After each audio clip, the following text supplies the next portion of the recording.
TV सत्यमेव व्रतम। 1 मे निमित्त महाराष्ट्राच्या तमाम जनतेला ठाणेकरांना शुभेच्छा। एकनाथ शिंदे। महाराष्ट्राच्या तमाम जनतेला 1 मे आणि कामगार दिन निमित्त सगळ्यांना शुभेच्छा। महाराष्ट्राच्या तमाम हुतात्म्यांना मी नम्रपणे अभिवादन करतो। 2.5 वर्षात अनेक योजनेची सांगड आम्ही घातली। देवेंद्र फडणवीस मुख्यमंत्री, मी उपमुख्यमंत्री, अजित पवार उपमुख्यमंत्री, आमच्याची टीम महाराष्ट्रातील काम करत असताना वेग आलेला आहे। दुप्पट वेगाने महाराष्ट्रासाठी काम करू, महाराष्ट्राच्या जनतेला न्याय देण्याचं काम करू। अनेक योजना असेल जसे की लाडकी बहीण योजना, शेतकरी योजना, या योजना राबवताना शासन आणि प्रशासनामुळे कामयाब होऊ शकल्या। महाराष्ट्र एक नंबर देश आहे, शासन त्याला गती देण्याचं काम करेल। प्रधानमंत्री मोदींच्या हस्ते व्यवसाय या कार्यक्रमाचं उद्घाटन होईल। मनोरंजन आणि मीडियासाठी देखील प्लॅटफॉर्म उभा करून दिलेला आहे। पहिल्यांदा मुंबईमध्ये अशा प्रकारे कार्यक्रमाचं आयोजन झालेलं आहे, त्यामुळे नरेंद्र मोदी यांचं मी अभिनंदन करतो। मुंबईला जागतिक नकाशावर एक्सपोजर मिळेल, जगाचा नकाशावर मुंबईचं महत्त्व आहे। या सगळ्या इंडस्ट्रीजला मोठा प्लॅटफॉर्म मिळेल। 1 मे निमित्त महाराष्ट्राच्या तमाम जनतेला, ठाणेकराला शुभेच्छा। जय हिंद, जय महाराष्ट्र। पवित्र देशा महाराष्ट्र देशा, प्रणाम घ्यावा माझा हा श्री महाराष्ट्र देशा। महाराष्ट्राच्या निर्मितीला आज 65 वर्ष पूर्ण होत आहेत। राज्यातील तमाम जनतेला मी महाराष्ट्र दिनाच्या हार्दिक शुभेच्छा देतो। महाराष्ट्र स्थापनेसाठी ज्या हुतात्म्यांनी आपल्या प्राणांची आहुती दिली त्यांना आदरांजली वाहतो। आजच्या या महाराष्ट्र दिनाच्या कार्यक्रमाला उपस्थित सर्व मान्यवर, खासदार, आमदार, लोकप्रतिनिधी, जिल्हाधिकारी, पोलीस आयुक्त, महापालिका आयुक्त, पोलीस अधीक्षक, सहपोलीस आयुक्त, सीओ, जिल्हा परिषद, सर्व लोकप्रतिनिधी, सर्व अधिकारी, या महाराष्ट्राच्या मातीसाठी अनेकांनी रक्त सांडलं, बलिदान केलं, त्यामागे अनेक दिग्गजांच्या तपश्चर्या आहे, कर्तृत्व आहे। त्या साऱ्यांचं स्मरण करण्याचा हा दिवस आहे। ज्यांनी ज्यांनी या भूमीसाठी बलिदान दिलं त्या सर्व ज्ञात अज्ञात स्वातंत्र्य सैनिकांचं स्मरण करण्याचा आजचा दिवस आहे। आज आंतरराष्ट्रीय कामगार दिन आहे। महाराष्ट्राच्या उभारणीमध्ये कामगारांचं बहुमोल योगदान आहे, त्यांचं स्मरण करण्याचा दिवस आहे। आज महाराष्ट्र दिन साजरा करण्यासाठी आपण जमलो आहोत आणि सीमेवर पुन्हा एकदा युद्धाचे ढग जमू लागले आहेत।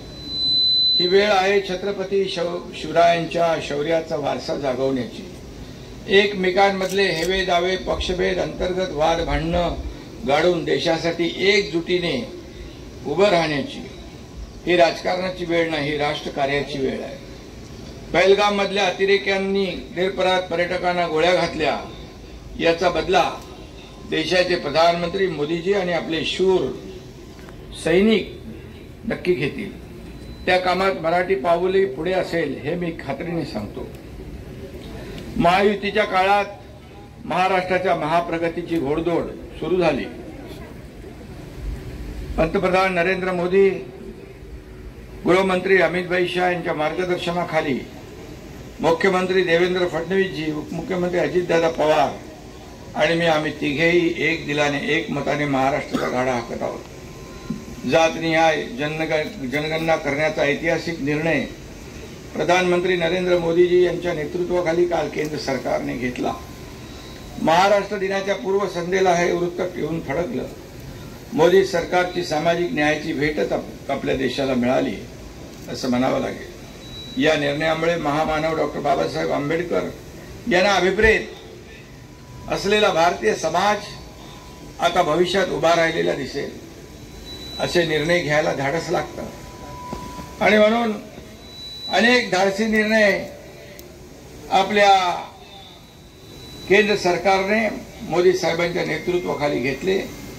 काश्मीर मधलं 370 कलम असेल, माझ्या बहिणींना सत्तेत वाटा देणारे नारी शक्ती वंदन असो, वक्फ बोर्ड सुधारणा असो, असे अनेक कायदे मोदीजींनी धाडसाने घेतले। आता कालसेनचा निर्णय झाला। आम्ही मोदी सरकारचं मुक्तकंठाने अभिनंदन केलं आणि करतोय, आभार मानतोय। या निर्णयामुळे वंचित शोषित समाज घटकांना न्याय मिळेल, सामाजिक न्यायाचं महाद्वार उघडेल याची मला खात्री आहे। देशात आज महाराष्ट्र अनेक आघाड्यांवर नंबर 1 आहे। महाराष्ट्रानं आर्थिक, सामाजिक, औद्योगिक क्षेत्रात मुसंडी मारली आहे। देशाच्या आर्थिक प्रगतीत महाराष्ट्राचा वाटा सर्वाधिक आहे। महाराष्ट्राच्या विकासात मुंबईचं मोठं योगदान आहे। पण मुंबई म्हणजे केवळ मुंबई नाही, तर मुंबईपासून ठाणे आणि पुढे रायगडपर्यंत सगळं महाक्षेत्र, महानगर क्षेत्र सुद्धा यामध्ये येतं। ठाणे असेल, रायगड असेल, पालघर असेल। ठाणे जिल्ह्याचा पालकमंत्री म्हणून मला यापूर्वीच्या काळात ठाण्यासाठी भरीव काम करण्याची संधी मिळाली। ठाणे हे माझं घर आहे, माझा एक ऋणानुबंध आहे। त्यामुळे या जिल्ह्यासाठी विकासाच्या अनेक योजना सुरू केल्या। ठाणे विकासाचं खणखणीत नाणं आहे, हे आपण दाखवून दिलं। ठाणे शहर आणि जिल्ह्याच्या विकासासाठी गेल्या 2.5 वर्षात 80,000 कोटीपेक्षा अधिकचे प्रकल्प आपण मंजूर केले। त्यामुळे पुढच्या 10 वर्षात ठाणे केवळ राज्यातीलच नव्हे तर देशातला आदर्श जिल्हा बनणार यामध्ये शंकाच नाही। ठाणे जिल्ह्याच्या आपल्या अर्थव्यवस्थेतलं योगदान $48 बिलियन आहे। 2030 पर्यंत ते $150 बिलियन इतकं करायचं आहे। MMRच्या विकासासाठी MMRDA आणि वर्ल्ड इकॉनॉमिक फोरममध्ये MOU झाला आहे। मुंबईचा GDP दुप्पट होतोय। मुंबई एवढेच पालघर, ठाणे आणि रायगडचं योगदान असणार आहे।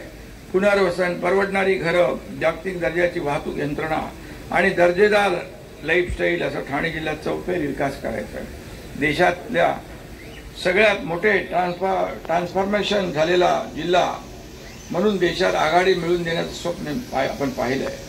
आपलं सरकार हे कोणत्याही परिस्थितीत साकार करणार।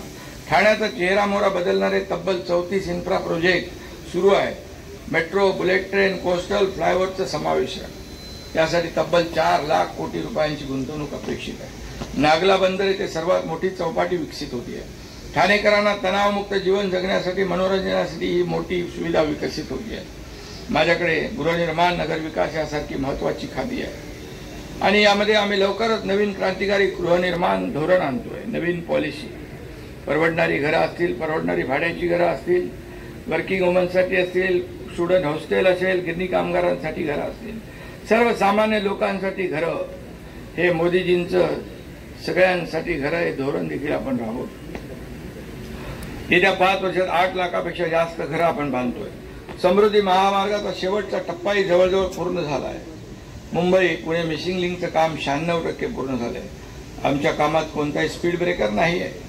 राज्याच्या सगळ्या विकासासाठी प्रचंड ऊर्जा, सामर्थ्य आणि इच्छा लागते आणि ती आम्हाला प्रधानमंत्री आदरणीय नरेंद्र मोदी यांच्याकडून वेळोवेळी मिळते आहे। त्यांचंही सहकार्य, योगदान या राज्याच्या विकासामध्ये मिळते।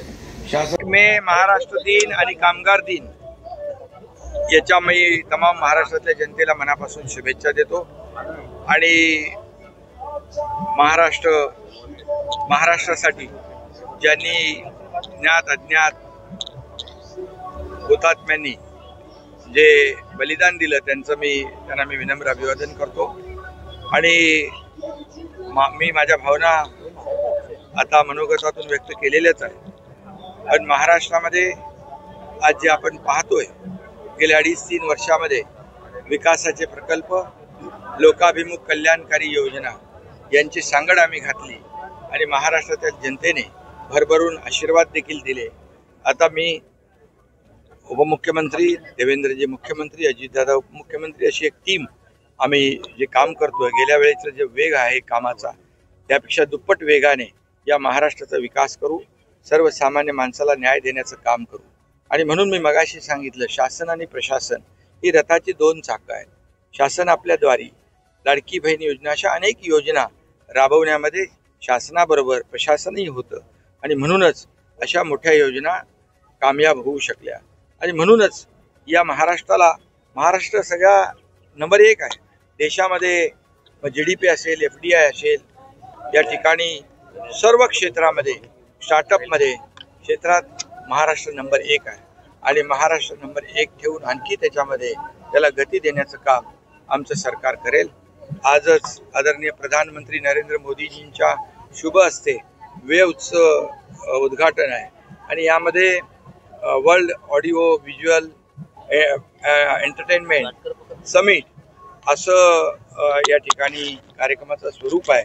त्यामुळे इंडस्ट्री बरोबरच इतर उद्योगांबरोबरच मनोरंजन आणि मीडिया या दोघांना देखील प्लॅटफॉर्म उपलब्ध करून दिलेला आहे।